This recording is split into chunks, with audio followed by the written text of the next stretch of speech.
Do you know what it is? The older I get and the more I see, the more I realise it's plainly obvious to me is that the entire history of the world has consisted on making minority groups become a thing. Like originally, like we all know that what white people were doing to black people, and there's no point carrying it on. That's past because none of us agree with that now. None of us would do that. None of us who are alive now would ever tolerate that. So that's one thing. So racism has become a big thing, minority group, blah blah blah. But nowadays, we're starting to get a grip on that. We're making moves. It's getting there now. But now we've got different kinds of minority groups. But now we've got our mental people with classes as mental health, all isolated in their houses, depression and etc. and all that. And there's many brilliant people hiding in them. I was one of them, so I can attest to that I'm a brilliant person, that I've got something to give to the world. But for about 17 years I did not believe that, and I was dead. Right? So there's bare people in that situation. And then we've got people on drugs. We've got so many people on drugs, and do you know how many of them are absolutely brilliantly intelligent and amazing? It's surprising how many. I've talked to enough. Oh, there's plenty that are park, you know what I mean? You're not going to be able to do that with them, probably. But you still should try, you know what I mean? But like, there's plenty out there that are proper intelligent, gifted, spiritually gifted, and they're running around just on drugs, hiding from it because no one understands it. And it's a shame, it's that. It's a shame, it's that. We need to tackle the homeless, because they're all these people are classed as minority groups who are left outside, and just everyone just goes, oh well, that's what they do. But I don't think that's what they want. We all think, oh, that's what they want. I don't think it is. Not in this weather. Not in this weather. Not a chance. They might want that in the summer. I want that in the summer. I want to be outdoors in the summer. I don't want to be in an house. I want to be moving around in summer too. But in winter you need an house. You need somewhere warm. And food. And clothes. And a bath. And stuff like that. Right? So we need to be putting together now. There's enough of us out here. And I know it costs money and all this, but there's plenty of people who've got blooming warehouses just sat there, and there's plenty of things that could be done. We just need people to pull together, and we need to start getting some centres up for people, because at the moment it's not like it's alright. Yeah, we need to do it for next year, but there's people now freezing outside. I can't bear it, me. I can't. How many are going to die on the streets while we're all sat in our houses going, oh, 2 on the clock? If anyone out there has got anything that we could do, anything with, any old properties or anything that we could do it, I'll go in, I'll volunteer and do free work. I'll get other people, we'll get people to contribute, but do you not think that we need to do this now? Because I'm really concerned. There's a lot of good kids out here who've got perfectly good families, but they're not in the same town as them, or for whatever reason they're not around them. And they need support, and they haven't got anyone. I mean, I don't really have anyone, but I have an home. And I have a spirit. And I do have family and friends, and I'm very grateful for them. Not much, not many. I mean, but I'm very grateful for the ones I have. But I choose it that way, I like it that way. For me personally, but there's a lot of people that could just really do with a helping hand. They're like, none of us are willing to take all the problems into our own houses, because obviously it's a problem and it does cause problems. But if we had a centre where we could control the situation, where we weren't allowing drugs in, because I'm not being nasty about it, there's no point in encouraging that behaviour inside the centres. That's not going to work. I understand why they don't. But like, they do need somewhere to go and get a hot drink and something to eat and a shower and a sit down and get warm. I mean, they're very hard, these people. They're very resilient. They do really well. They're the most strongest survivors in a war or any natural disasters. This is one thing you need to trust. These will be the people that you need the help of if it all went wrong, because they're accustomed to the outdoor life. But I still think we need to assist them.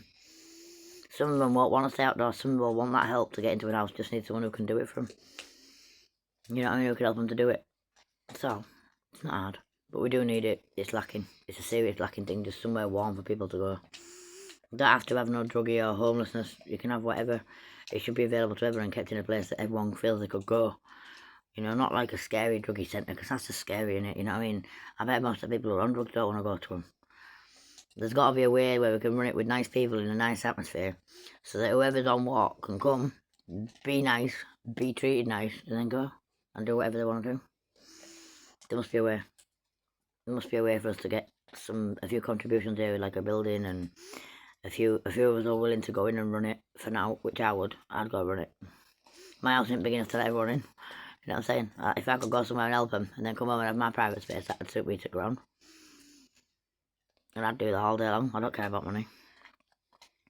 But I'd need a lot of people to help me. I can't right now. I don't have the funds to do that. So we need a space. We need a space. If anyone's got a space in Leeds that's usable, that we could do out with, and anyone's willing to help, please can we get in touch? Because I'm really concerned how many people are just letting die out here.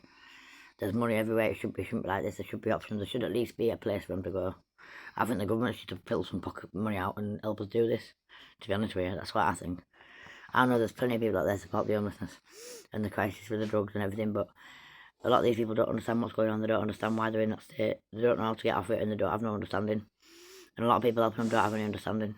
I've seen it firsthand from what's happened to one of my kids and a lot of friends, and I've lived everywhere, me.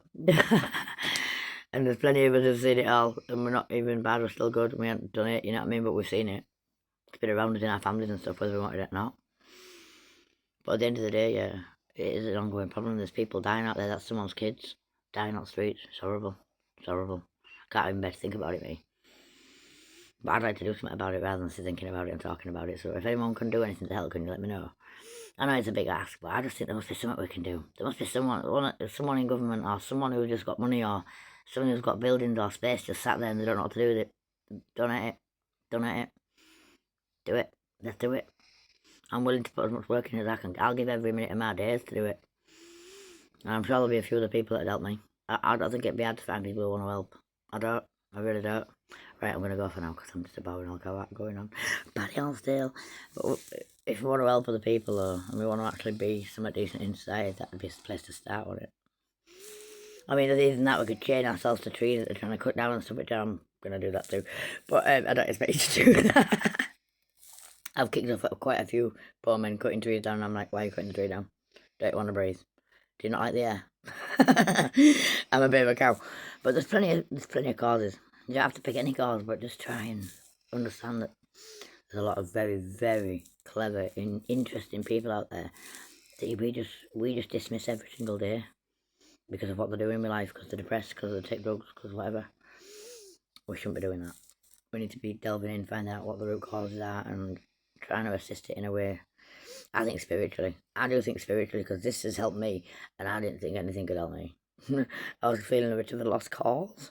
Even though I knew it was amazing, the word was amazing. And then I want no more. I mean, I am again now. I'm amazing again now, I know I am.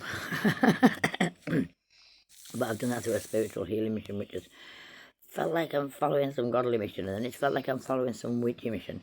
And in the end, what it's done is push me to face up to my problems, push me to get a routine again that's healthy for my body, and push me to be healthy eating, and it's made me work through all my problems.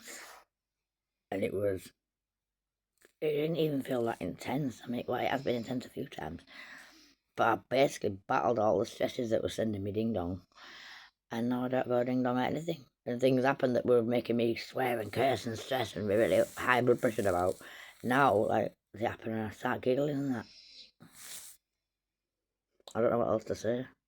I don't know how else to put to you that how much this has really fully sorted my head out with no medications, some healthy food, healthy supplements, healthy water, a little bit of prayer. But yeah, I can say thank you to the prayer because I thank the spirit and everything. But I know I've done it all myself. I just followed the spiritual guidance that's been given on here, internet. But I've made it out of the darkness, all the hell, all the stress, and I'm strong again, and I'm funny again, and I'm singing again, and I like life again, and I'm looking forward to the sunshine. And this is not how I've been for a long, long time. This is like I feel like I'm holding the biggest secret on the planet, because how many people are so poorly that I never feel like, most of us feel like they won't get better, and they feel like they won't get better. Well, I was one of those. I 100% guarantee that I'm not lying. Why have I got to gain from lying? I was looking even sillier than normal. But what I'm saying is, this has been the best plan of healing someone that I've ever seen. And it's available to every single person on this planet. And those of us that don't even think they will still need healing. Every day we should do a bit of breathing through our nose, looking at the sunshine, things to just, it heals the stuff that affects you every day from sticking to you, you know? Salt baths, sage baths, I don't know, burning candles, just do what you feel. Do what you feel, but try and do what's right, and try and do what's right for yourself, and try and release off anything that's not serving you and it's no good for you, right? And if you can't release it, there's ways to do it. You can write it down on a piece of paper and ask the universe to help you to get rid of an addiction. and pray it and ask them to remove it from your energy.